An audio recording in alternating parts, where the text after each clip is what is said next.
Hello everyone, welcome to my video. I'm back again today with another finished object. I just finished knitting this little baby hat, and this is from a video tutorial that I watched on the Knitting for Baby YouTube channel.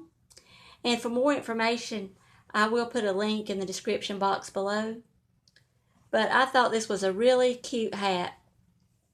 And the yarn that I used was this Herrschners Worsted 8 yarn. And I had a good bit of it left. And I used a 4.5 millimeter knitting needles. And this is like a worsted weight yarn. And the width of mine came out at maybe about 13 inches. And it's pretty stretchy. So, you know, it'll fit. I think she said it would fit from about 0 to 6 months. But this is called the Fern Stitch. She called it the Fern Stitch Baby Hat. So it's got that little bit of lace work in there.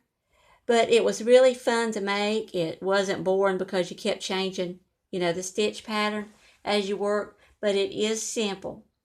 And so just check the description box below for more information about this hat if you think you would like to knit it. And I will also put a link in the description box below for her YouTube channel. But thanks for watching my video. Bye-bye.